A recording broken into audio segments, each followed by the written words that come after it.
and welcome to this week's episode of Soap Scoop. First up, our Chloe chats to Matt Milburn. He played Tommy O in Coronation Street, and he's going into the Bodyguard in the theatre. So find out all about that, and then back to me and Chloe for some chat.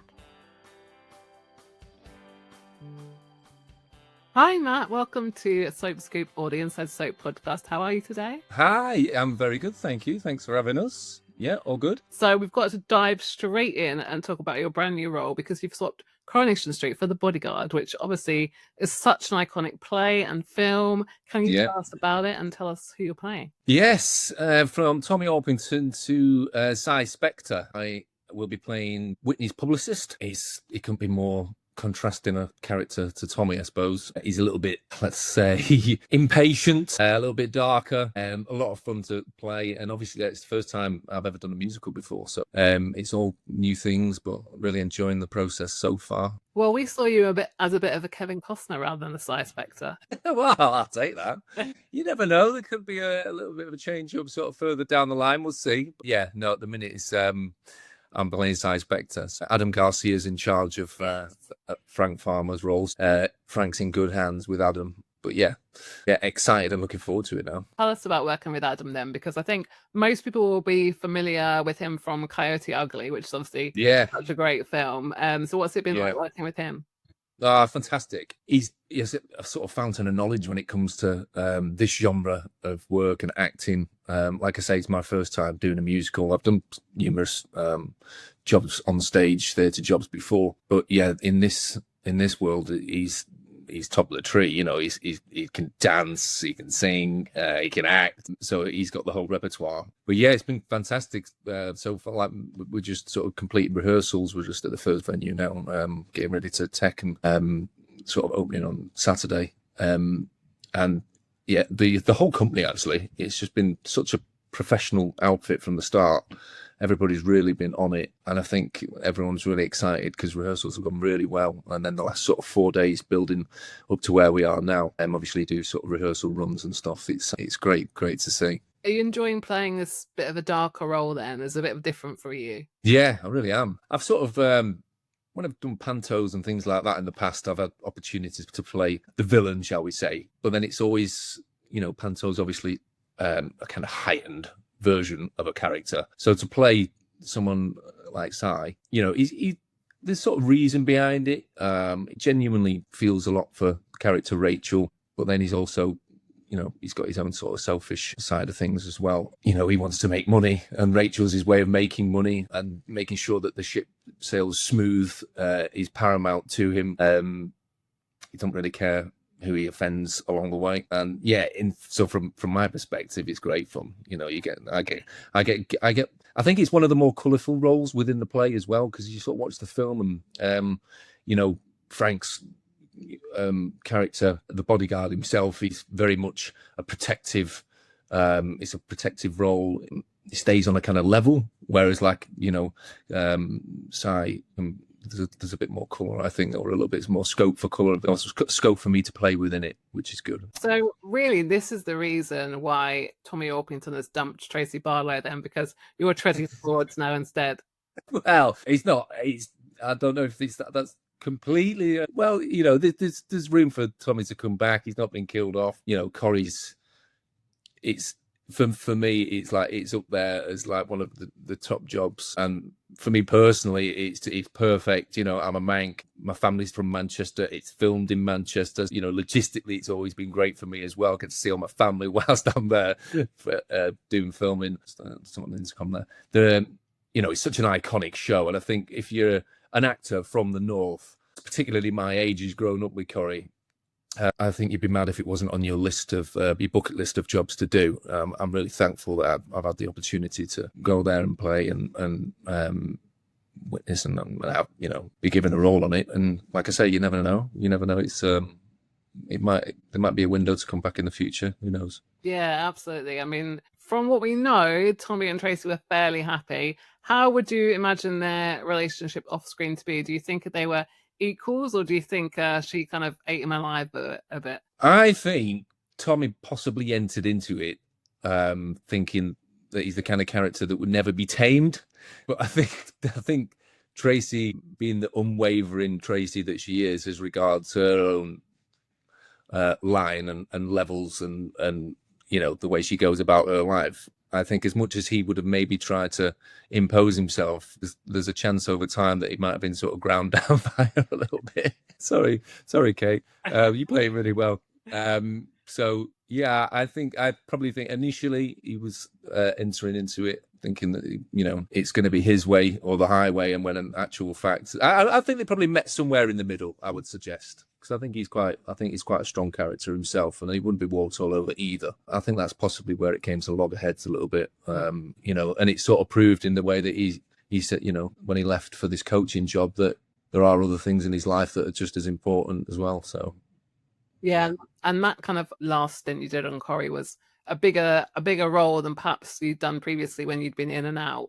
What was it like to kind of get the call to say that you're going to be having this fling with Tracy? You know what? It was like I'd sort of played the part intermittently over 6 years, and every time I'd sort of be back in for a few episodes here and there. In the back of my mind, it was always I'd love the chance to be given something to get my teeth into. So yeah, when I got the phone call, I was over the moon, really. And the fact that it was so juicy as well, it gave it an opportunity for Tommy's character to be shown in a bit more depth. There's a bit more history in terms of his background, which was all great. Yeah, so I was absolutely over the moon to get the phone call. And to have Ken Barlow as your father-in-law, basically. Yeah. All right, it was such a privilege working with Bill. It was like, he's still fit as a flea. He's still on it in every single way. What I loved about him most was his passion for it, and you sort of, there's a lot that I took away from that. I love my job, and I see it as a privilege every single day, to be in work is a huge thing as an actor. And to say that you can consistently do it as a way of earning a living is, that's the dream. So to see someone that's been on the telly as long as he has, and then to be still maintain his desire and his passion for the show, his desire to get things right and, make the scenes that he's in as good as they possibly can be. It was, you learn a lot from that, and it was great. And what a lovely fella to boot as well. Still playing a bit of golf. I play a bit of golf as well. So we were talking about that. Yeah. Just great all round. Yeah, I think you were really lucky to have such a great kind of cast around you. Obviously, Simon, Kate, and you had some fantastic scenes with them. Yeah, it was hard in a way, because you got Simon, who's just absolutely hilarious, and you try to sort of maintain a straight face within some of these scenes. It's so difficult. And my character was I'm not there to be, he wasn't supposed to be sort of amused during any of these scenes, and it's just so hard not to be. Yeah, I was really blessed. Everyone that I worked with in that sort of more substantial stint last out it was great fun. You're driving into work, just absolutely looking forward to what you're about to be doing, and then driving away just equally buzzing at the day that you've just had. So yeah, very lucky. Now, if Tommy's ego allows him ever to come back, maybe come back and see Tracy, is there anyone that you didn't get a chance to film with that you'd love to have scenes with? Who didn't I get to film with? Just let me have a little think. I think Dev would be a good character to have scenes with, because he's consistently mixing it up. I think you don't know what you're going to get sometimes. Let me have another thing. I was really lucky, actually, because a lot of the people who I would enter into that job, or going back into Corrie, as regards characters that I really enjoyed watching myself, were characters that I worked with, so it was, I was really fortunate in that sense. But I think I wouldn't really pinpoint it, if I'm perfectly honest, because I think everyone that they employ there is at the top of their game, and all successful characters in their own rights. I think Jacob, who's playing Kit's, doing a great job, and I've sort of known him from the past. It'd be good to sort of come in and ruffle a few feathers with him if it came back. I think would be quite fun. By him, maybe. Well, that's what it means. There's scope for Tommy to come back in any capacity. Could have fallen on hard times and come back. You never know. But yeah, it'd be fun to get involved in with a few of the new characters as well. What I think is really fun about Tommy's character is that he is famous in Weatherfield? What was it like to kind of almost be celebrity status within a fictional place? Yeah, it's so strange, when the lads are sort of chanting the Tommy football chants in the calf and stuff like that. It's quite surreal. Yeah, I'm a big football fan as well. So for me, it's the perfect role. If I wouldn't be an actor, a footballer would be up there on top of your list. It's like a lot. I know it's a bit of a cliche. It's a lot of young boys' dreams, but I played football at a reasonable-ish standard when I was younger, enough to really enjoy it. So to be told that you're sort of playing a part of a footballer, then that's equally sort of famous within it, it's just great fun, really great fun. Do you think we could ever see him play for Wethy County again? Get that strip back on? Well, you never know. I don't know if I might be getting a little bit old now. The old brace start to creep in. Maybe in a management capacity though, and would be quite fun. Yeah. I think there's a bit of scope for that. Could easily come back in and start sending Wethy County up the leagues as a manager, which would be, I think, probably a little bit more feasible given my age now. But yeah, I'm going to go back in time now quite a while when we talk about Hollyoaks with you. Yeah, because they are about to celebrate their 30th birthday in October. Now, obviously, you played Joe Spencer quite a while ago now, but I think a lot of people will always remember Joe's death. It certainly always me. What were some of your memorable moments from working at Hollyoaks? Well, there's so many. I think first and foremost, I've got such fond memories because it was Hollyoaks was my first ever professional audition. I'd never been to drama school before, never even sort of been in a school play before. It was very fortuitous. Went to this audition absolutely with no plan, or would never have guessed of actually landing the role, and then got the role. So the whole thing was like a drama school for me. I was learning on the job, behaving, trying to be like a sponge, absorbing all the information I could from the cast and the crew. And so in every single way, I just absolutely loved it, because you're learning from a great team of people behind the camera. Everyone's a sort of similar age at that point in my life as well, because it was that kind of show. So from a fun perspective, it was like through the roof. I've still got, loads of pals that are dear pals to me now, 25 years on from it, who we still stay in touch with, like Nick Pickard and Ashley Taylor Dawson and Jimmy McKenna. We're all stayed best mates. I'm sort of, it's constantly in the background, because they give me information in terms of, or you hear clippets of conversations, I should say, as regards like the job. But yeah, it was a great learning ground for me, and it was a real insight and sort of forced me into a position of going outside my comfort zone, and ultimately it gave me the desire and that this is what I wanted to do for a career, and so I'll forever be thankful for it, and think about it fondly when I think back. Yeah. Do you think Joe had his time, or do you think he should have been kept alive? Honestly, I would happily have stayed. Yeah, it was one of those where he was a student, and there was a sort of, I suppose, if obviously these in Soapland, there's always a merry-go-round sometimes as regards sort of renewing cast and stuff. I'd done my 3 years in terms of the uni or stroke college lifespan. So, it was just one of those, when you've sort of built up such firm friendships and you're doing what you want to do for a living and you're in an incredible job, some people want to leave at that point in time. I felt like I was still learning, but then thinking about it retrospectively now, it's potentially the best thing that happened, really, because sort of immediately from there, it gave me the opportunity to try numerous other things that I had never tried before. Obviously, Hollyoaks was the first time I'd sort of been in front of a camera before. So then I immediately went and, did a couple of Shakespeare tours, did a lot of classes and stuff that I'd never done before, with the newfound confidence, obviously, having just done this telly job. So, yeah, in a lot of ways, I wouldn't change it at all. Sort of here we are 25 years later, and still doing what I want to do. So it can't have been that bad a thing. Yeah, absolutely. And you did have a really iconic death, which is what you want in soap. If you're going to go out, you've got to go out in a big way. Yeah, it was superb. I mean, when we came to do the filming, the whole, it kind of blew me away. As I just mentioned, it was my first ever professional acting job. So every sort of thing, whether it was like the late night episodes and you've seen stunts being done, or everything was new, over that 3 year span, it felt like every day was completely new. And then, old Joe's death was no different to that. You know, they built a big mock setup of the pub inside a huge warehouse hangar that they could then set on fire, because obviously they didn't want to set fire to the original set. And then we sort of, you know, were crawling in and out of these flames, and closest thing to Die Hard I've done so far. But yeah, it was mega. Yeah, so I was like, say, if you're gonna go out in flames. Absolutely. I think I would say, and a lot of other Hollyoaks fans would say, it's probably one of the best episodes ever. So yeah, it's Oh wow, that's nice to hear. Yeah, absolutely. And you've done Hollyoaks, Corrie, Emmerdale.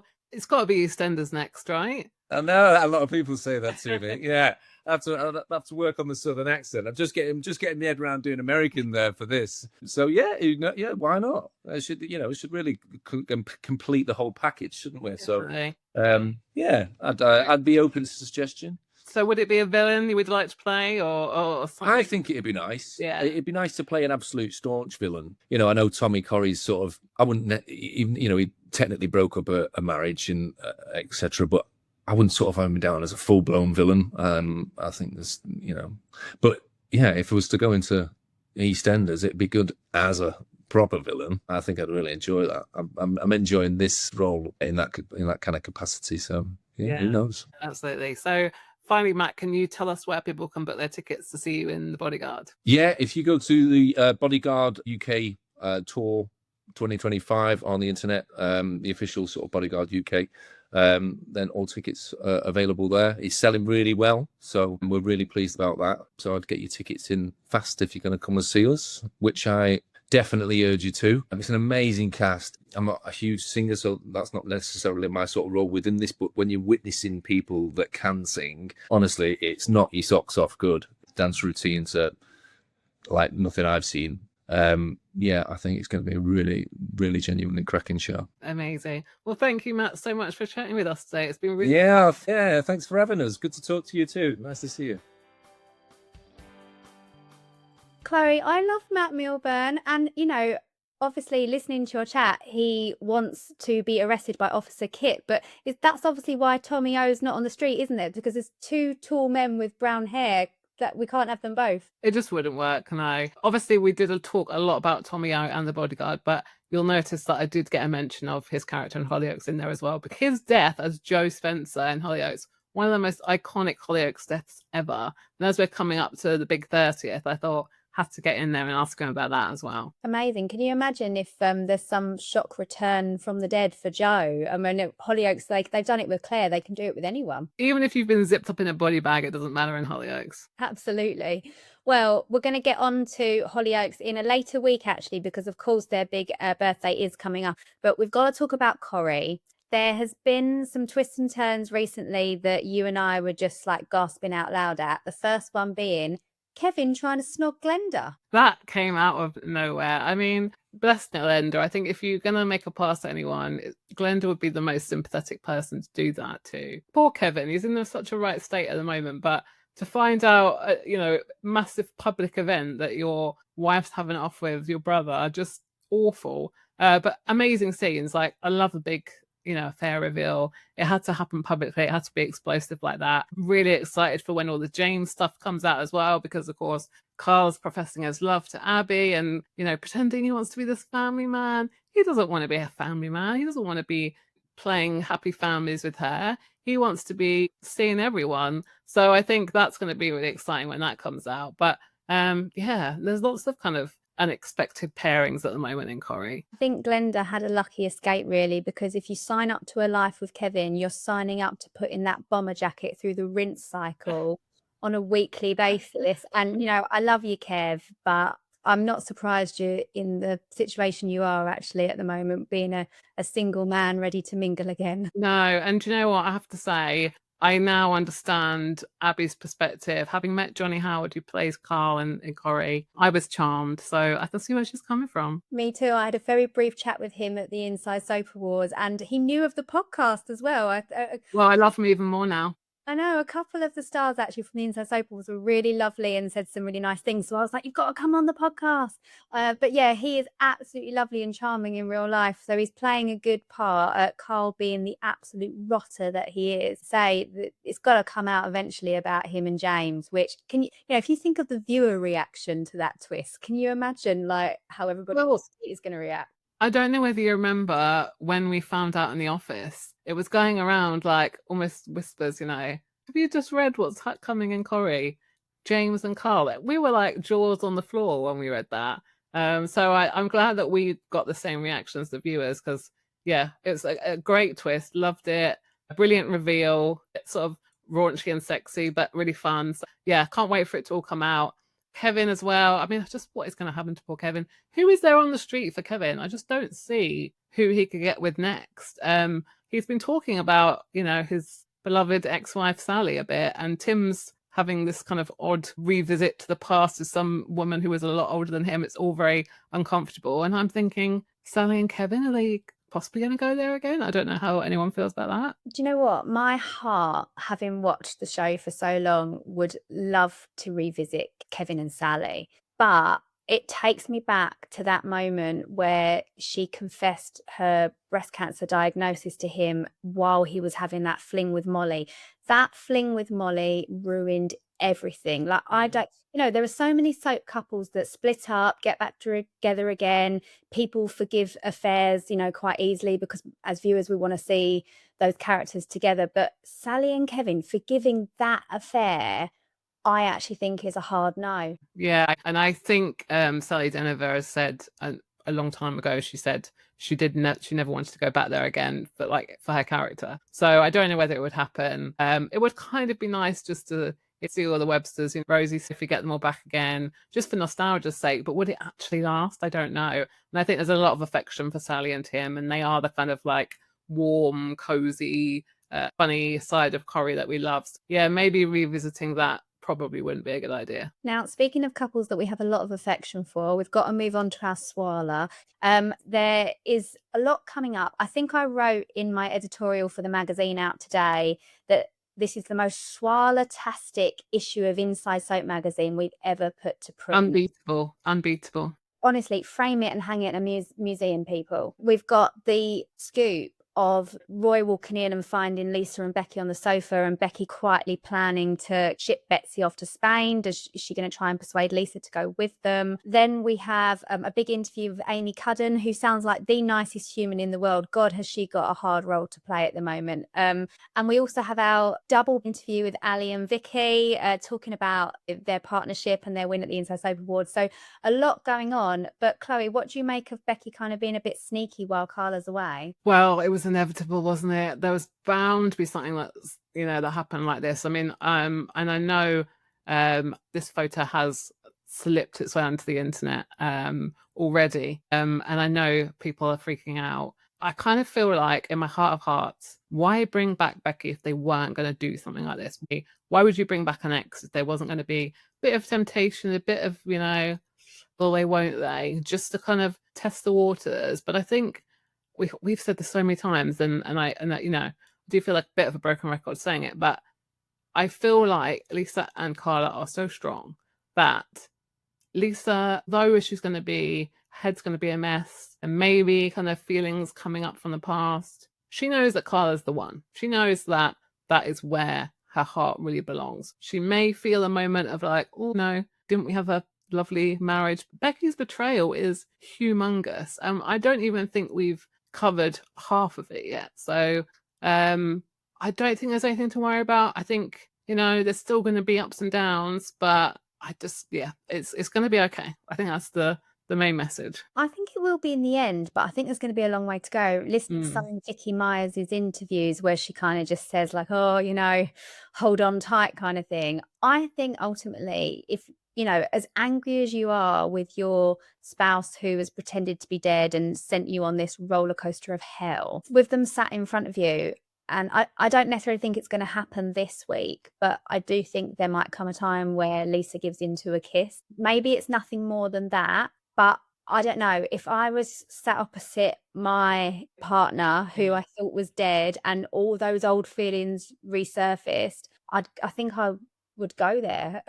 Yeah. And I spoke to Sydney Martin, had a lovely chat with her at the Inside Soap Awards, and she was sort of saying to me, look, this is classic Corrie. I think what she was saying to me was, this isn't Deirdre, Mike, Ken, but this is along those lines of, you want that fight, you want that couple, you want that tension, you want to see Carla Connor go at it, okay? You want to see a bit of fire in her belly. This might be on the road to that. Just as we're going to just put some foundations down to say, we think everything's going to be okay, but expect some rockiness, expect some, I would love to see a bit of a Carla, Becky in the Rovers going at it. That would be great. If Carla just goes fully, get your hands off my woman type, I'd love to see that. I don't know whether that's coming, but Sydney seemed to be sort of maybe hinting that could happen. So we'll see. Okay, well, yeah, I think, there's lots to go with this one. We have to move on to Emmerdale. Charity forging the documents so that Ross thinks that he's not the father of her baby and that everything's great for Sarah and Jacob.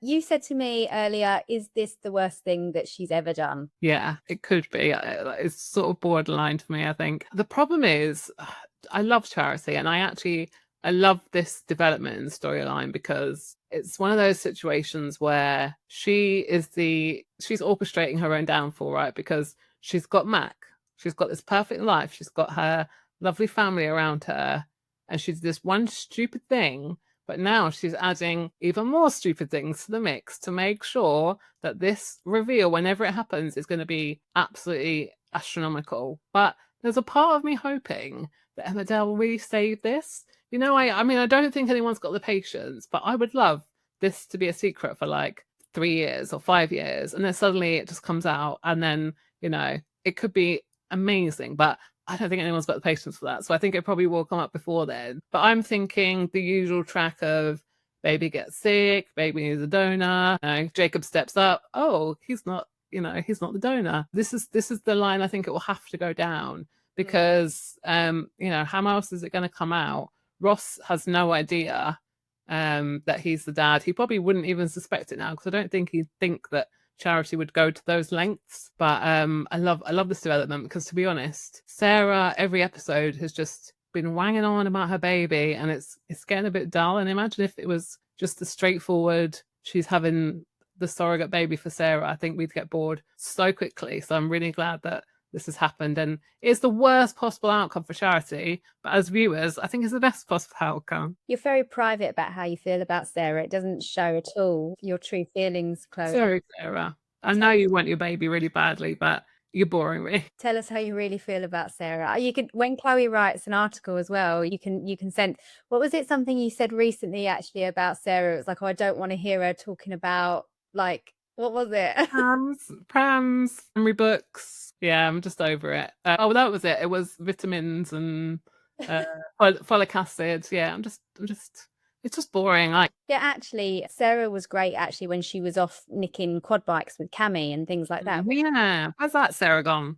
Who I love, by the way. Sorry, me and Chloe are going to keep dipping back to the Inside Soap Awards, because some of the most loveliest people there were Bradley Riches, who plays Lewis, and Shebs Mia, who plays Cammy. Honestly, they are the nicest boys in real life that you'll ever meet, and we've all fallen a bit in love with them. So big shout out to Bradley and Shebs. Yeah, I didn't get to meet them, unfortunately, but I was very much like looking over at their table thinking, I wish I was on that table, because they just seemed such lovely guys. They were great on the dance floor as well, because there was a load of us dancing to Candy by Cameo.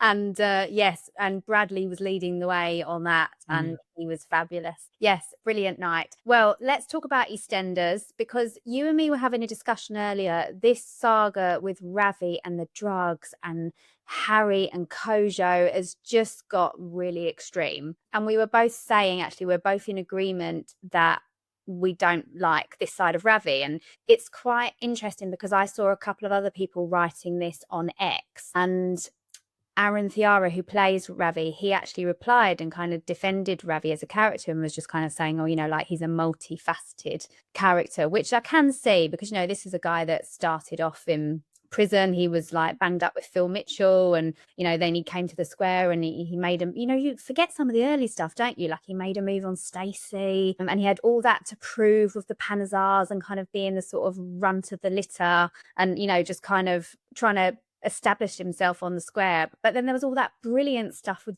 Denise and the romance, and so I don't like the drugs stuff. Yeah, I'd be interesting to see what people make of it, but I know that you're with me on this. Yeah, I love Ravi as a character, or maybe I should say loved, past tense, because I'm really, R.I.P. I'm really struggling because I think, like, if you think, one of my favourite Ravi moments was when Nish told him to go and kill Eve, and he took her to the woods, and they had those incredibly intense like scenes where eventually he let her go, and he was having that kind of turmoil of like, am I a man's son? Like, who am I? And I feel like that's just been totally lost in this plot because, yes, okay, Ravi's being blackmailed by some invisible power from above and being told, I'm going to kill your kids or whatever. But I'm not really feeling that threat. I'm just seeing this guy who's exerting his power and just being generally really awful. And the whole, we as an audience love Harry and Kojo, and we can see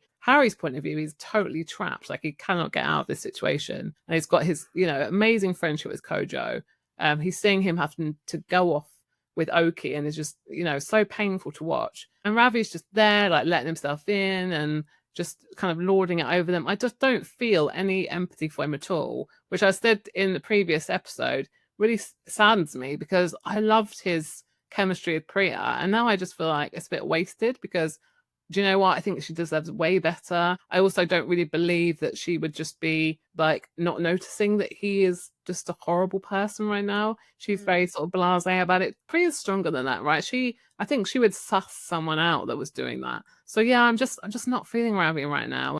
I've kind of lost my love for Ravi a bit, I have to say. See, yeah, I see the sexy, attractive when he's heroic on the dark side. So I quite liked it when they introduced him and he was inside with Phil, and he cleared a bit of an edge to him, but he was helping Phil, so he was like a friend as opposed to a foe, and I liked that. And then like when he was ordered to kill Eve, like you could tell that he really didn't want to do it. That's the sexy side of Ravi, amongst other things. But for me, he's a lover, not a fighter. You need that balance of the edginess, but not to this degree. And we do love our Hojo. I had a lovely chat with Elijah Holloway at the Inside Soap Awards. Again, sorry, keep talking about that. But yeah, he was saying that actually they were friends in real life before they came to work on EastEnders together. Oh, wow, I didn't know that. Yeah, they worked together in a theatre, I think, like years ago, and both said, "Oh, we'll work together again one day." And then it turned out that they both just happened to ring each other up at the same time and go, "Oh, I've just got EastEnders. Oh, I'm in EastEnders." And yeah, so that, I think that's actually really lovely. Like, you never would have put them together as characters, but it really, really works. They are, and I think I speak for a fair few EastEnders fans when I say drug storylines are not my thing, and I'm not that interested. But to me, they are the heart and soul of this story, and they're the ones that I want to see make it through. Even more so than like Harry and Gina. I'm just like, this friendship is probably one of the most real, like authentic friendships that I think we have on soaps at the moment. That every time I watch it, I'm just like, I love them together. Like, I just want to rescue them from this awful situation, and that's the thing that makes the drug plot compelling rather than the actual gangs and drugs and crime element. Well, we've had our say, and we'll wait to see if Aaron Thiara would like to join the chat and defend. We'll have him on. We'll do a live debate. Oh my God, that's a call now. Please join us, Aaron Thiara, so we can talk to you about what we love and what we don't love, what we mostly love. Cool. Well, that's the end from me and Chloe today. Thank you very much for joining us. If you please want to join the conversation, email us at podcast@insidesoap.co.uk. Like, subscribe, comment, and we will have more star interviews and chats for you next week.